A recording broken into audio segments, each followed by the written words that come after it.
их салбраас Монгол дамжийн судрын дэлгэрүүлэх үүргийн хүрээнд хүмүүний мэдвэл зохихгүй эрүүл амьдрахын утга учирыг ойлгуулахаар энэ сурал ярилцлага зохион байгуулж байгаа. Өнөө гарагтаа би үндэс хүрдний тухай та бүхэндээ өөрийн судалснаа хуваалцах юм аа. За хүний үеийн үндэс хүртэл Монгол дамжийн ухаан болохоор эдгээр ухаан бидний судлаад байгаа энэ судар ном маань өөрөө 12,000 жилийн настай. Тэгээд 3 удаа энэ судар маань түүхэндээ хэвлэгдэж гарсан байгаа. Тэгээд одоо энэ удаад нь болохоор бид хүн болгон айл өрх болгон энэ дамжийн судрыг судлаасай.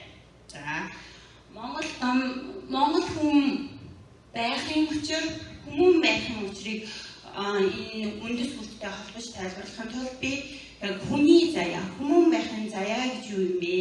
Тэнгэрийн дор газар дээр хүмүүн заяаг олж төрсөн бол хүн яагаад хүмүүн заяаг олж төрдгийг ямар учиртай юм бэ гэдэг.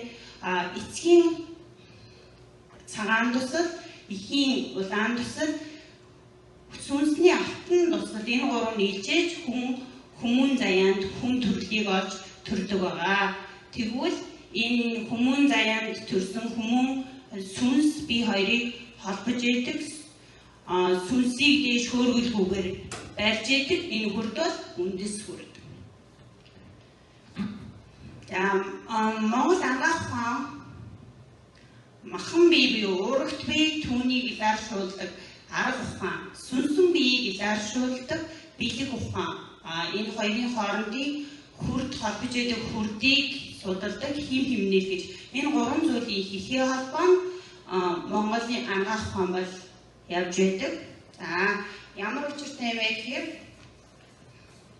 энэ тэмдэгт нь бол ийм 3 тусал тэмдэгт байгаа. Чанд манай хуйн ухаан гэж. Энэ зүйлийн хүрээнд Монгол ангаах ухаан цааш үргэлжлэж явсан байна. Анх бол хүмүүс өвгдөөс маань ихлээр өвчний үндэсийг дандаа сүнсээр тэтгэж, сүнсийг эрчимжүүлж, сүнсийг илэржүүлснээр өвчин эдгэнэ гэж үздэг байсан бахан. Гэтэл асуудал гарсан. Тэгэхээр нь урагт биеийг бас эмчиж эдгэж ихсэлсэн боловч бас л асуудал гарсан. Тэгэхээр энэ хоёрын хооронд хүрд гэдэг зүйл яг юм байна. Хаана амьдарч яг адилхан хим хэмжээнд амьдарч байгаа мөртлөө хүмүүс өөр өвчнийг өөр маягаар тусдаг. Яагаад ийм учир шалтгаан байна гэдгийг ярьж хайснаар хүрд гэдэг зүйлийг нэгээд одоо хүрдийг судалж, хүрдийг тэтгэснээр хүрдний асуудлыг тодорхойлсноор хүн эрүүл болох боломжтой байна. Энэ 3 зүйлийн хэлхий холбоо нь хүнийг эрүүлжүүлэх боломжтой гэж авч үзэж, энээс хойш Монгол ангаах ухаан бол энэ 3-ын хүрээнд л одоо хүний эмчиж идэж байгаа юм нэ.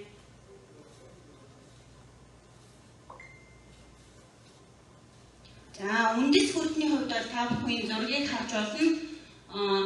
Үндэс хүрд бол хүний ахар сүүлэндээ байрладаг. Нийт ягаан өнгөтэй тийм байм махбодтой. Өөрөөр хэлэх юм бол тунамал тийм хамгийн хансан шин чанартай тийм хүрд байгаа. Тийм учраас одоо сүнсийг доош газар руу татаж өгдөг. Одоо сүнсийг хөөргөөс сэргийлж тэгээ бид одоо ойртуулж өгдөг юм хүрд ахнаа. За үндэс хүрд нь өөрөө 29 заяагч хүрдтэй. Та бүхэн энэ зургаас харж болно 29 заяагч хүрдтэй. Бүгд хүрднүүд өөрөөрийнсэн үүрэгтэй. Гэхдээ өнөөдөр би та бүхэнд энэ доод гурвалжин энэ хүрдний тухай ярьж өгье. Ингээд гурвалжны тухай бас тодорхойлж ярих гэж бодож байна. Хүн одоо эрчмийг дээрээс доорош юм 2 хэлбэрээр эрчмийг авч амьдарч байдаг байна. Дээд оторгойн одон айнаас одоо орон хүрдээр эрчмийг авснаас энэ эрчмийг үндэс хүрд өөрийн игэмний гурвалжин хүрдэн дээр аваачаад боловсруулаад тэгээд цааш үндэс хүрд рүү сүйлдэг. Доод их дэлхийгээсээ өөрийн хөлний уулаас эрчмийг аваад дээш энэ донд чөмгөний булчин гурвалжин дээр аваачиж бас хүрдний эрчмийг боловсруулаад тэгээд үндэс хүрд рүүгээ сүлж идэг. Үндэс хүрд маань энэ боловсруулсан эрчмийг бусад хүрднүүд рүүгээс сүлж ингэж оршин тогтнодог байна. Хамгийн гол энэ дээр анхаарах ёстой зүйл бол яагаад ингэж хүн болгон тодорхой эрчмийг харилцан адилгүй авдаг юм бэ гэдэг асуудал гарч ирнэ. Энэ асуудал дээр бол яг үндэс хүрдний энэ хоёр багнан хүрдүүд бол нөлөө үзүүлж идэг. Яагаад тэгэхээр энэ хоёр баг нь удамшны шин чанар хүн ихээс төрснөөс ахуулаад одоо хүртэл одоо ээж аавынхаа аль талыг дуурайх уу, ямар байдалтай бие зохицос харагдах уу, сэтгэл санаа зан араншин ямар байх уу гэдгийг үндэс хүрд маань өөрөө тодорхойлж идэг. Энэ хоёр баг маань тэнцвэртэй байх юм бол тэр хүмүүн заяан тэгш удам угсаа өөрийн сүнсэн тээж ирсэн бүх мэдээлэлээ эзэмшиж энэ нийгэмдээ энэ өөрийн амьдарч байгаа орон зайдаа эзэн болж ингэж явах хэрэгтэй юм байна.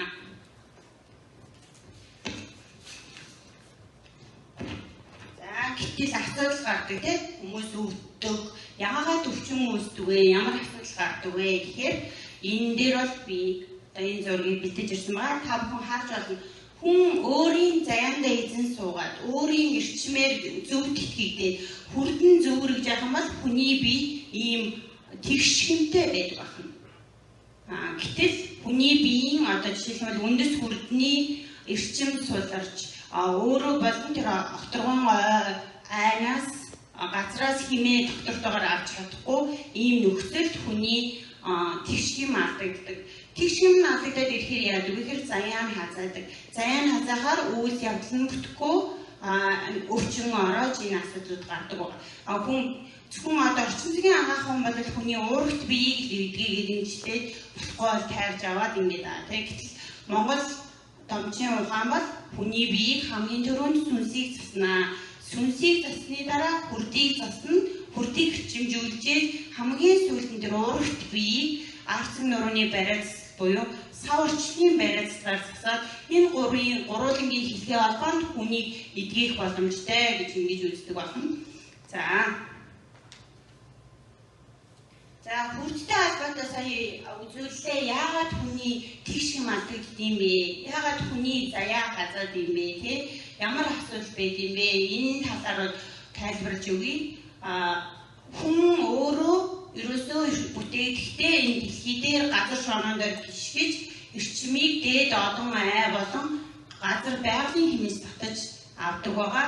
Гэтэл бидний байгуулсан одоо энэ хотын амьдрал тийм өндөр байшинд маш удаан жилээр амьдарснаас байгалаас өөрийнхөө хэмийг авахгүйгээр байшин дотор маш олон цагаар байснаас мөн өндөр скидэ бүлийг байнга өмснөөс болж өөрийн тэр үндэс хүрдээ тэтгэж чадахгүй, эрчим авч чадахгүй ийм асуудал гардаг байна.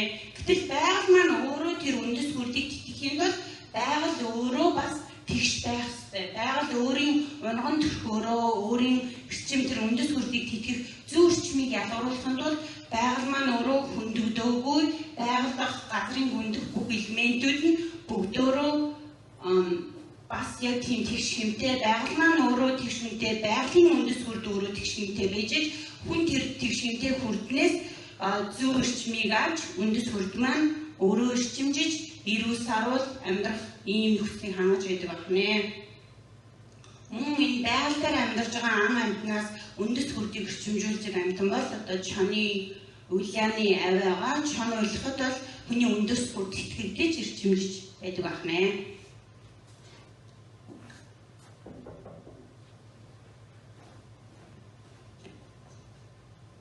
За үүн дээр бас нэг сонирхолтой маягаар нэг зүйлийг бас та нарт хэлээд өгье гэж бодож байна. Хүн бас мэдээд авах зүгээр.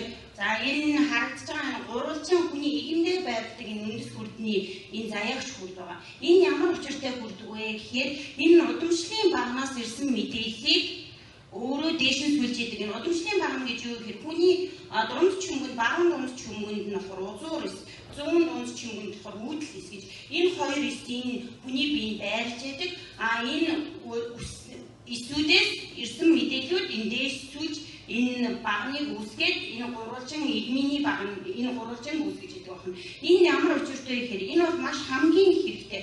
Хүн эрүүл бөгөөд хүрдэн эрчимтэй өөрийн зүүн чадвар мэдрэмжээр мэдж явах тохиолдолд анх удаа одоо эрэгтэй эмэгтэй хүмүүс уулзсан тохиолдолд ямар нэгэн үнэртэн хэрэглэхгүйгээр энэ илэмнээс ялгарч байгаа, энэ эрчимнээс ялгарч байгаа тэр үнэрийг мэдэрч чадах юм бол удамшлын мэдээлэл бүгд байгаа учраас ямар нэгэн нэг удмын бөгөөд тэ цус ойртон гэж хэлдэг ийм одоо мэдээлэл одоо өөрт таагүй санагдах тэ дотор нь уграа толгой ирэх тэр хүнтэй уулзмааргүй санагдах болов тэр мэдрэмжүүдийг үзүүлснээр тэр хүнтэй хандлан сух бөгөөд цаашид харьцаа явуулах тийм боломжгүй тийм мэдрэмжийг мэдэх боломжтой.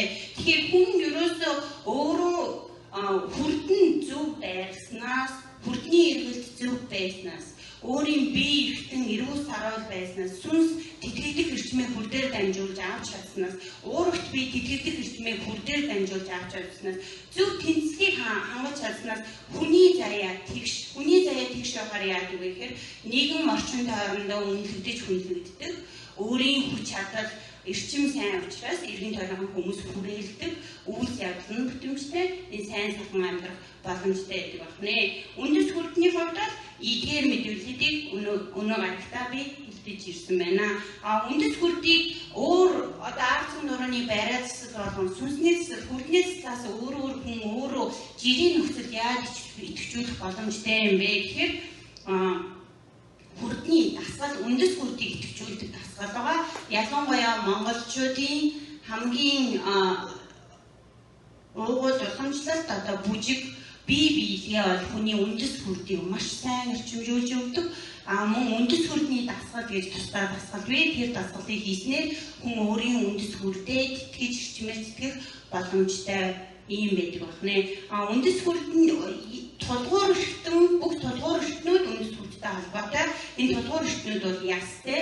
Ясны бүтэц, яс зөв байснаас ясны ямар нэгэн гэмтэлгүй, ясны ямар нэгэн эмгэггүй байна гэдэг маань хүрд өөрөө бүтэн эргэжэн эрүүл саруул байна гэж боддог. Хүмүүс бол уурагт биетэй одоо ясаа эвдэрчгээр, ясаа хуучаараа ч юм уу эсвэл ясан номдоошоод өөр ургацаг ургаад юм уу бүчин шөрмөс нь хатангаршаад ирэхээс энэ бол бие өвчин тусчлаа өвдөж яс өвдөж гэж үздэг.